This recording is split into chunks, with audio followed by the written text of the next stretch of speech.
It is July 5th, 2024, and 1 year ago today, my life changed forever. Not for the better, for the worse, actually. I completely destroyed my ankle, severed it from my leg, shattering it, and this is a 1-year update of life after a Trimalleolar fracture injury. Hey, I'm Serenity, and this is my channel, and we're joined here by Scarlett and Ginger. Today's video is going to be a follow-up video to one I posted in January, even though this is actually a 1-year update. We're going to be talking about 1 year post Trimalleolar fracture fall. What has changed, everything like that. Now, I'm not going to go into like exact details again like I did in that video on my process from last July to January when that video was posted. I'm going to give you what has happened after that and the lessons I have learned. What I mean by that is I'm going to give you just a brief summary of my fall and everything like that, but I'm not going to go into the same details I did in that video. This is a follow-up video to that one, so I really recommend watching that one first, or else this one isn't going to make any sense. I also debated if I wanted to do this video 1 year after my fall or 1 year after my surgery, because my fall was on July 5th of 2023 and then I didn't have surgery until August 1st of 2023. But I overall decided that July 1st was better because that is when I fell, and it was just a bad happenstance that I didn't get surgery until almost a month later. So this video is actually going to be divided into 5 parts. 1, a quick summary. 2, things I forgot to mention and things to clear up from my last video. 3, how my life has changed and advice I would give. 4, the leftover long-term effects and things I'm still dealing with after the fall. And 5, my perspective going forward, moving on. I don't know if I'm going to make this a yearly sort of video. Maybe I will, maybe I won't. Before we begin, I do want to give the same trigger warning as last time. I'm going to be talking about feet, I'm going to be talking about blood, medicine, things like that. It is not a cute video, so if you think that is something you cannot stomach, put yourself first and I'll see you at a later date with a different video. This video is coming out on the 9th, but I am filming it on the 5th because I really wanted that little nostalgia. So get comfy, grab a snack, a drink, a blanket. This is my Garfield one that I got that is totally meant for kids, but I'm a 21-year-old who saw it at the movie theater and bought it. And let's get into the video. I did not expect that video to have so many comments about people relating to either just breaking your ankle or having this exact injury. I think I replied to almost all of them, but I saw every single comment on that video. So quickly, on July 5th at around 8 a.m., I slipped on some water, a large puddle of water in my house, and I fell. From there, I rushed to the hospital where I was told I had a Trimalleolar fracture. Did not really know what it was at that time. Went to the doctor who had done surgery on my right ankle when I just broke my right ankle like a normal break that required surgery. That doctor was not helpful at all. I developed fracture blisters, which are blood blisters, basically are where the fracture is so close to the skin that there's no area for the bruise to form, so it forms this like sac of pus and blood over it. That doctor wasn't very helpful, so I went to my general doctor. He told me to go to wound care to get these blisters popped because I have blood disorders, and did that routine. My doctor there gave me a list of recommendations for good surgeons, met with the surgeons on that suggestion, and that surgeon did my surgery. After that, it was not an easy recovery by any means. I go into so much detail into the other video. So around the beginning of October, so 2 months later, I started walking on my own, even though the doctor told me not to. Where I left you in the last video, I was currently in physical therapy and would be released from physical therapy and by my doctor in February. That is basically a very quick summary of a 45-minute video that is worth watching in my opinion. I did go back and watch that video today to write down these notes that I've been collecting over the past couple months, make sure I have everything I want to talk about. And I will say it is a little narcissistic to go back and watch yourself like that. It's common that people say that in order to do a job kind of like YouTube, you have to be a little narcissistic because you are literally looking at yourself in a camera, editing yourself, and by the time that video goes up, you have watched it 2 to 3 times. So I've never actually fully watched a video back like that, and I had to put it at 2 times speed or else I would have gotten annoyed with myself. But I also checked the comment section to see if anything I wanted to discuss. These are things I forgot to mention in that original video, and a couple of things I want to clear up. So I did not mention that when I was throughout this whole process before I started walking, I was using a shower chair. Basically, it is a chair that goes in your shower, and I got mine at Walgreens. I would sit on the chair and basically sit down showering, and then when I finally could stand 2 weeks post-surgery when I got my stitches out, I would stand up my right leg and then put my foot on the chair. So basically, you know, when you shave, you prop one leg up either on the side of the bathtub or something. I would just prop my left leg onto the shower chair. And of course, my leg was wrapped multiple times over in trash bags. I had from my right ankle surgery, I had just basic ankle surgery in 2020. May of 2020, when I broke that ankle. I have this cast cover, but because the cast on my injured foot this time was so bulky, it wouldn't fit over without hurting me and cutting off circulation. So I would just wrap my legs a couple times in trash bags, and it worked. Sometimes water got in, but most of the time it worked. So that's how I would shower. And let me tell you, the energy to do that is so much. Now I'm lucky that I don't even have to think about that. And to go hand in hand in that, I didn't mention in extreme detail that to get around my house, I was using a rolling desk chair that I have. So everywhere I would go around my house, I would sit in this chair and then push myself around using my right leg. So I would go backwards to things. That's how I got around. It was easier. Also, when it was time for me to shower, I would roll that chair into the bathroom as close to the bathtub as possible. Then get into the shower first, close the shower curtain, then turn on the water. So I was in the shower while the water was heating up. Not the best, but it was the way that it worked. It was that way so I didn't need anyone to help me shower. Although whenever I was bathing, someone was always in the house, in my room, waiting in case anything happens, because I will tell you, the first shower after surgery, I fell pretty bad. I was trying to get into the shower and I miscalculated and I fell kind of like with my knees like this, and I thought I re-injured myself. My mom was usually in my room or in the house at the very least to help me in case anything happened. So 2 things I want to address that I saw on comments on the other video is that 1, I got a lot of questions as why it took so long to get surgery, and I kind of briefly mentioned that it's American insurance. Let me explain. So a lot of people in the comments either said it took me less than 48 hours to get surgery, or it took weeks on end like it took for me. So if you are not an American, our insurance, the way it works, sucks. Even when you have the best insurance possible. I switched from not so great insurance to amazing insurance near the end of my treatment. Near from when I was transitioning from like being allowed to walk and then PT time, I switched insurances. It was mostly because I was turning 21, a better insurance was offered to me. And usually your plans change around your birthday. I'm trying to explain this the best I can in the simplest terms because it really sucks. But the American health system revolves around insurance. If you don't have insurance and something happens, you literally are screwed because you have to pay everything out of pocket. If you have insurance and it's not very good, again, you're gonna have to pay a larger copay. I know I said in that video, $180,000 is how much my care cost. It is over that, but I guess what I shouldn't make sense is I didn't pay 180 grand out of pocket. I don't have 180 grand out of pocket. I probably paid closer to $10,000 out of pocket over the course of 8 months in care, which is still a lot of money, and I'm lucky enough that I had family help me with it. Lucky enough that my insurance, I didn't have to pay that much out of pocket, but for every doctor's appointment, I would have to pay a copay. The $180,000 though is what my insurance paid. So yes, this injury is very vast, but I think I misrepresented how much I paid out of pocket. I didn't pay that much. My insurance paid that much. And that is on top of what I didn't even calculate in is how much I pay on my insurance a month. You know, that is like a utility bill. If you can imagine how much a utility bill is, it's a lot of money. So with insurance in America, you have to wait for your insurance to agree to it. So basically, I could go and have this injury on a Friday. Today is a Friday, and go see my surgeon that Friday that I get injured, which doesn't work like that ever. You always have to wait for an appointment. And he can tell me, I have an opening on Monday. I can't do anything because we need to submit that paperwork to our insurance and have them approve the surgery before we can even book it. Does that make sense? So say the opening, his next opening is Monday, but insurance, they might not process it till 2 Fridays after. So I can get injured on the 5th and not have surgery until the 19th. Does that make sense? It is all about insurance. So having to wait for your insurance to approve things takes forever. And for me, in my case, I went from one doctor who was horrible to another doctor who I trusted fully. But between that period, I also had fracture blisters.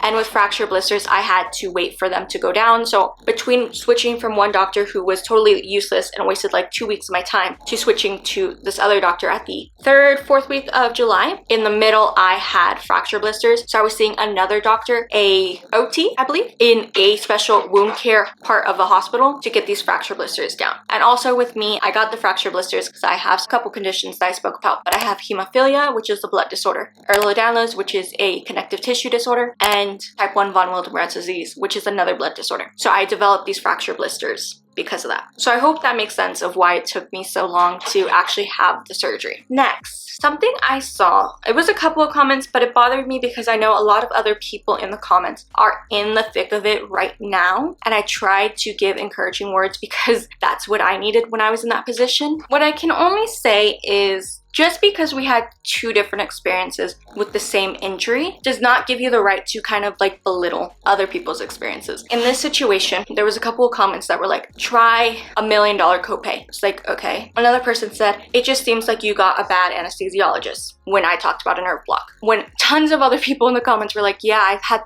a very similar experience with nerve blocks. In my opinion, just because you had a great experience does not give you the right to bash on someone else's experience. Just because you had the same surgery as I did, and maybe your care was 100%, you give it an A+, and I would give my experience like a 70, 80%, a C or B, does not give you the right to bash on my experience. And I saw a couple people doing this, not only to me, but to other people in the comments, and like, you can say what you want to me, just don't say it to other people, because that sort of thing can really fester in your brain. I know I talked about going on TikTok when I first got this injury, and it freaked me out so bad. So I created that video that I keep referencing because I wanted people to see this is gonna be hard. It is so hard. It's probably the hardest thing I've ever had to go through, but you're gonna get through it. And comments like that, I know people were scrolling through them because a bunch of people said thank you, like I scrolled through these and seen I'm not the only one in the situation, made me feel better. I don't want someone to go through and see that. A couple people are like, oh, I have the same condition, thank you for talking about this. And then it's just the few people that are negative, and I don't like to give them attention, but I'm doing it. One comment that sticks out to me, that it seemed like you got bad doctors. I have Ehlers-Danlos too, and I always have to ask for extra pain anesthesia because I'm so hard to knock out. Your anesthesiologists were just bad. And I don't even know why you got a nerve block, because it seems like you got a couple of rookies. I don't get to choose my staff, especially in America. And what the person doesn't know is I have a lot of experience with anesthesia. I have routine eye surgery every single year. So for at the very least, I'm going under at least once a year. I've probably had at this point at least a dozen surgeries of various parts of my body. I know how anesthesia works for me, and I know for a lot of people it's hard to knock them out, no matter what condition they have. And in this case,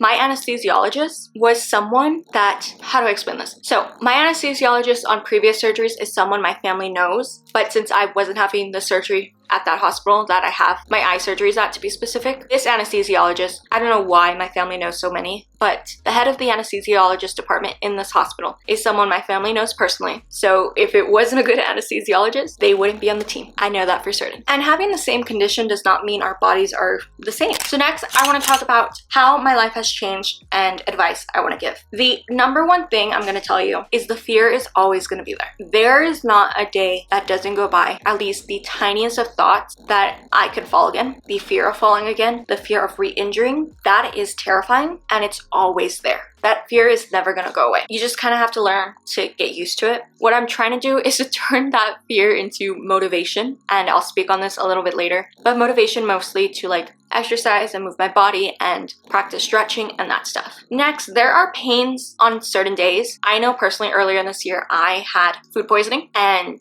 I didn't get out of bed for 3 days, like at all, unless I was using the restroom. After those 3 days, because I didn't stretch, my foot was in a lot of pain, and it was because I didn't stretch my foot. At this point, I had graduated from PT, but once you have graduated from PT, you still need to stretch your foot every single day to some extent. It could be a 5-minute little stretch, it could be an hour stretch, but you need to do it because those muscles need to move fluid and they just need to be stretched out so they don't tighten. So there are pains on certain days. It's not an if, it's a when. I develop arthritis in my ankle. There are days where I feel it, where it is raining outside, it is cold outside, I can feel it in my foot. So that pain is never gonna go away. It will probably just lessen over time, because I've never had an injury to this extent, but I've broken my wrist, I've broken fingers, I've dislocated shoulders, I broke my other ankle, and that other ankle has very little pain nowadays, 4 years later. Another weird one is when I sleep, I usually sleep like on my back. I cannot lay both of my legs straight, because when you lay your foot, usually your foots are kind of arched. That hurts under the blanket. It is this really weird stretch. So I usually lay my foot on the side, where my ankle is on the side, my left leg like that. It's this really weird thing.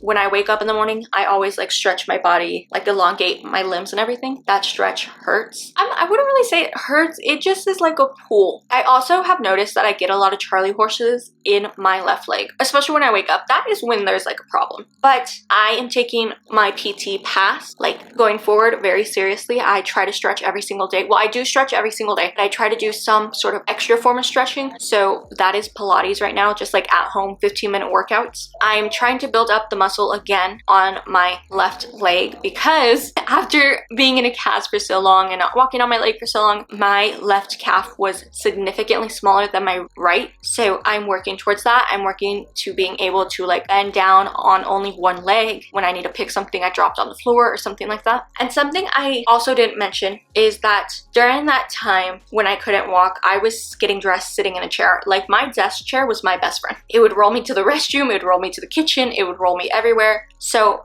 my desk chair, I would get dressed in the morning in my chair. I would sit and get my top on and my undergarments on. I was wearing shorts, like only shorts or very loose fitting pants this whole time because it was hard to get over the large cast on my leg. So I have a huge collection of sweat shorts now, a summer later. So I would hook the shorts over both of my legs and literally only stand on my right leg just to pull them over my bum. That was very degrading in my opinion. Having to sit and get dressed all the time, getting out of the shower and having to sit in my towel, wait till like I air dry because I couldn't pat myself down to then get dressed. Putting on lotion was a biatch. It took forever because I couldn't stretch certain ways. So let's talk about the leftover effects, and this one might be a little negative. I'm trying not to make it negative, but we have the most points on this one. And I did print out my notes this time. They're not as in detail as the original video. I don't think anything will ever be that detailed again in my chronic illness series. So a weird side effect leftover thing is I'm pretty sure my left foot is now flatter. I technically have flat feet, but I think my foot is even flatter. So the way I think this is because I have a pair of New Balance shoes. If you ever want a great comfort shoe, get the New Balances 574. And in those shoes, they feel tight. I've noticed this over the past couple months, and I only usually wear like 3 different pairs of shoes. But in my New Balances, when I walk my dogs, they're my exercise shoes. When I walk my dogs, I notice that my toes are now touching the front of the shoe. Now in my Converse that I also wear all the time, they're great for flat-footed people. I'm a size 8. Those shoes have always been just like a tad bigger than my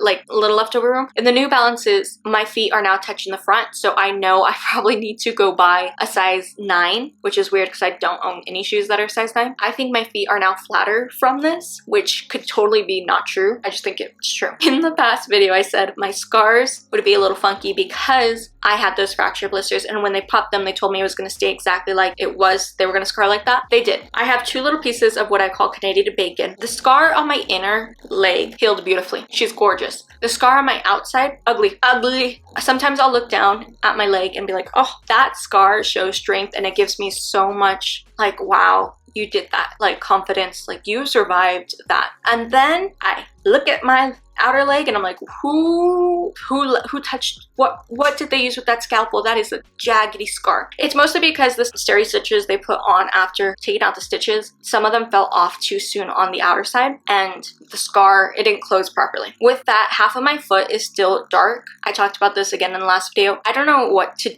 do. Half of the foot is still dark. I think it's from when they like scrubbed me with iodine, that stuff they use before you go into surgery. It is still pretty tan and dark. I try to scrub away to see if anything happens. Nothing. Hopefully it goes away over time. A weird thing that I knew would happen because every single bone that I've ever broken, I can now pop out of place. So like, this is the easiest example. I dislocated or broke my thumb when I was really, really young. This doesn't even hurt. I can now flex my foot up and down and cause it to pop in the front. I knew it would happen. It's a fun little party trick. Right now, the biggest thing I can say is you are never going to be 100% to the way you were before. I know that it is something that I'm having a lot of trouble coming to terms with, but I cannot sit on my hutches for long periods of time. And I also cannot walk for very, very long extended periods of time. So that is something I'm trying to work on. I can run now, not long distances and not on uneven ground, but I can run. But the sitting on my hutches really is something that is hard on me because, like I said, I try to do Pilates to exercise and stretch and stuff, and a lot of those moves are sitting on your hutches. I can do it for maybe a minute before it starts really irritating me. So it's slow progress. My left foot is not at the same flexibility as my right foot, and that is totally fine. It's gonna take a couple years to get there, but I'm going to work on that. In the last video, I talked about walking like this and not walking like we walk, like heel toe, heel toe. I can now walk heel toe, and I no longer have to go upstairs 1 foot at a time, like right foot, and then pull my left up, and then right foot and left up. I go normally now, although I will say I still hold onto the rail. I'm saying all this to say I graduated PT in February. It is now July, so in 5 months, I've made this progress pretty much on my own. Though something I haven't made progress on, which I will count as a negative, is my sleep schedule is still fudged. Messed up. I wake up, I try to be up by 10. When I was in spring semester, I tried to be up. Of course, I had morning classes, so I had to be up by 9. One of my classes was at 7:30 my time, so I constantly would almost fall asleep in that class. My normal bedtime is 1 to 2 a.m. I am really trying to fix that. It has been hard, but my goal is to do like 75 soft near the end of the month because I'm traveling this month. So once I'm like more stable in my day-to-day schedule, I'm gonna try to do 75 soft. And the main goal is to literally fix my sleep schedule, because waking up at 10 and then by the time I start work at 11 and then I don't go to bed till like 2, but my family is asleep by 11, it's really hard. So I do want to talk about a couple repercussions that have kind of stood out to me. One is dry foot. I talked about needing pedicures. Yeah, no amount of pedicures is gonna fix it. Currently, I noticed over the past week that my left foot is peeling to the point that I accidentally pulled skin and made myself bleed. So dry foot is gonna take a very long time to get rid of. Dry skin, of course, you were in a cast for so long that the dry skin couldn't just fall off, and it kind of just made this like little stinky little biodome sort of thing. That is something I'm currently dealing with, and I'm trying apple cider vinegar. I'm trying scrubbing my feet more aggressively. It's not fun. And that's something I debated talking about or not, because I'm not necessarily embarrassed by it, but it is tough to talk about.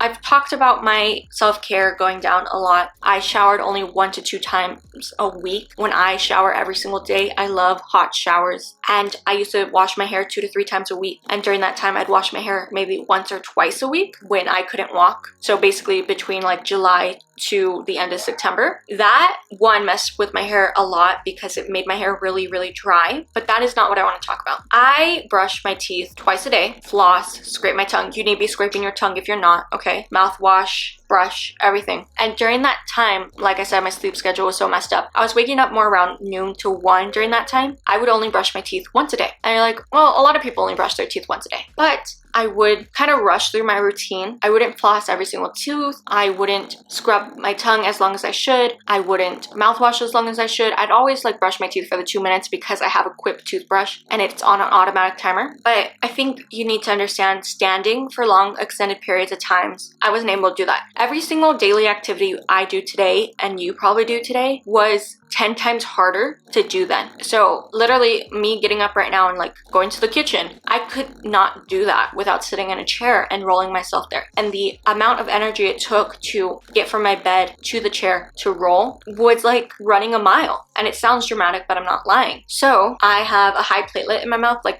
the roof of my mouth is really high, and it causes a lot of normal things in other people's lives to be a lot harder, like a lot worse for us. So one of the things they tell you is like your hygiene, your dental hygiene needs to be 110%, because you could be doing everything right and still get cavities. You could not be drinking anything like soda, nothing, eating a raw food diet, like no sugar, nothing, and still you will end up with cavities. It's just like this weird symptom of EDS. I learned recently that I need to get a root canal because I couldn't like floss. I wasn't flossing perfectly all the way back here, and I wasn't brushing twice a day. I now need to get a root canal. Root canals are not cheap, and even with what my insurance covers, I still have a large payment to make out of pocket. So those are the types of repercussions I'm dealing with from this surgery. Things that you would never think of, like my hair and dry skin, and now very important dental issues. It is what it is. So going forward, let's talk about it. There was a couple positives on this journey. I had to literally be on bed rest and just calm down and not go the speed of lightning like I'm used to. And I got into a couple hobbies. I did not read as many books as I probably should, which is a big like, no, Serenity, you should have been reading more. I was watching a lot of compilations on YouTube, getting into new shows. after I could start walk again in October, I got into baking again. I've always loved to bake, but it really like cemented again my love for it. I think it was because I couldn't cook my own meals, and having to rely on someone for everything, all your independence is taken away at the snap of a finger. So I couldn't cook for myself. I couldn't bake. I couldn't barely even go to the restroom by myself without having to rely, one, on a chair, and two,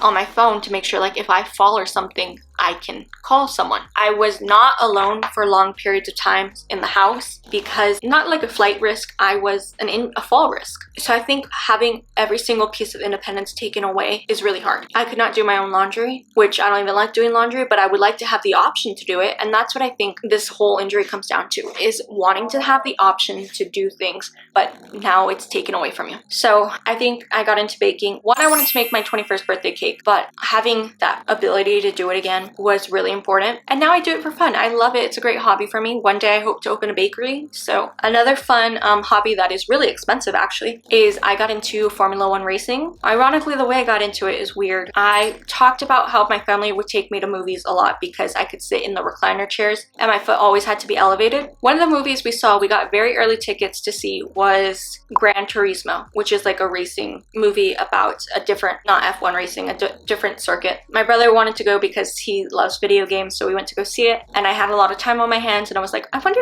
well, it's based on a true story, let me look into this. And I went home, I had all this time on my hands, and I found Formula 1. I never watched Drive to Survive though. I watched a bunch of like videos explaining it on YouTube, a bunch of completions about the lore and history behind every team, picked my own team, and now I wake up with a messed up sleep schedule, going to bed at 2 a.m., at 7 a.m. on Sundays to watch 20 men in cars go around track like this really fast. And I have way too much merchandise about it now. That was an expensive hobby. Now I'm planning trips to go see the races live, to go see Hot Wheels live. Yeah, but I love it. It's fun, especially for someone who doesn't have a driver's license. Speaking of which, I'm now learning how to drive. So last year, during this time, I was learning how to drive for the first time and then literally got injured. Luckily, I will say, if I had gotten injured on my right foot, I don't think I'd ever be able to drive again. So luckily it was the left because you drive with your right. Or I wouldn't be able to drive for another year because to drive you have to extend your foot. And a lot of people are like, you're barely getting your license at 21. One, when I was in high school, I was really sick with chronic illnesses that I haven't even spoke about my journey with. So driving was not a priority. And then in 2020, when I was 17, I broke my ankle. And then right after that, I gave my right foot a 2nd-degree burn. So no, it wasn't really a priority for me. Now it is, because I'm moving to a different city where I need a car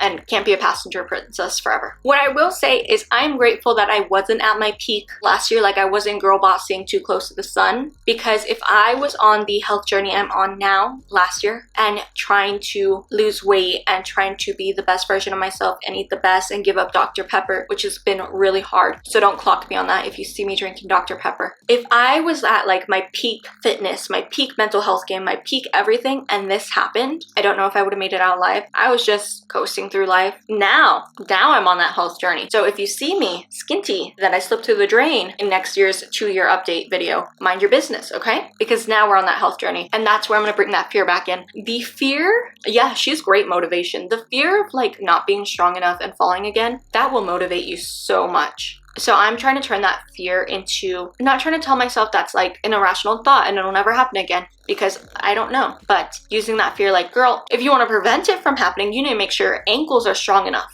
You need to make sure that your body is strong enough. You need to make sure that you are not sitting in bed eating chips all day like you were during your recovery time. So that fear is great motivation. So hopefully by next year's check-in, I am healthy. I do want to say one of my goals this year was to be able to run again, which I can. Also go up the stairs again, which I can, and wear heels. So I can wear heels, chunky heels, not like normal heels, like one with block heels, for short periods of time, which is really cool. No more than like 2 to 3 hours, but it's something. I'm not going anywhere where I need to necessarily wear heels. I'm not going to the club or anything right now, but I can if I need to. I do want to say though, and this is advice I need for myself, is to not be so hard on yourself. it is hard. It is extremely hard to put yourself down, to belittle yourself because someone's progress is a lot better than yours, or maybe someone is at a totally different part in their life that you wish you were at. But also remember that with this injury, I have gone through something that 90% of the general public will never have to go through, and I survived it. 90% of the general public may not be able to handle the mental stress and everything that goes with this injury, but I did it. And I have that experience that no one else has, and that sets me apart. And to be proud that I survived it, because yeah, it was one of the lowest points in my life. I talked about it in the last video, but I did not think I was mentally and physically going to make it out of there alive. So just don't be hard on yourself. Take each day step by step. Do not see it as like a race. See it as a marathon. And as long as you do your stretches every single day and you're working out or towards your goals, your personal goals, that's great. And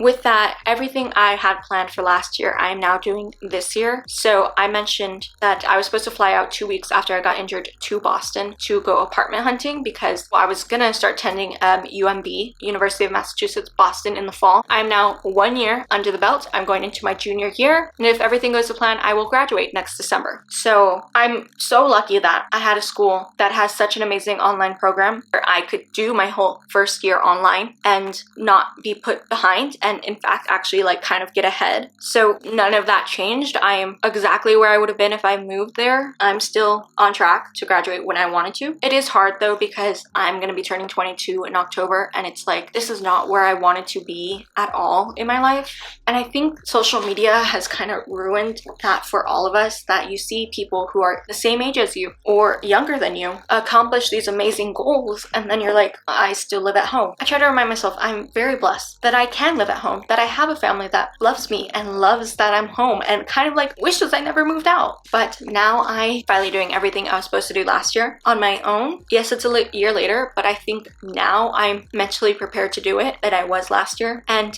now I know I can do it. If I can survive this, I can survive practically anything. And I'm also planning other trips, which is really exciting. Hopefully, if my uni schedule is correct, I will be attending a race this year. And I also for sure am attending the Eras Tour, which is something I literally couldn't do last year. I was gonna go to hell or high waters to get there, but I could not walk when she was in Seattle. I also am very sad I missed the Renaissance Tour, but again, I could not walk when she was in Houston. So when you see me at Cowboy Carter, mind your business. And when you see me at the Taylor Swift Eras Tour this October, I will be giving you a vlog of it, so you will physically see me. Yeah, I think that is all the thoughts I have. It's more of a rambling video. I have my notes, but kind of bounced off of them. I hope it all makes sense. If you have questions, let me know down below. I just want to let you know, if you're going through this, you're gonna get through it.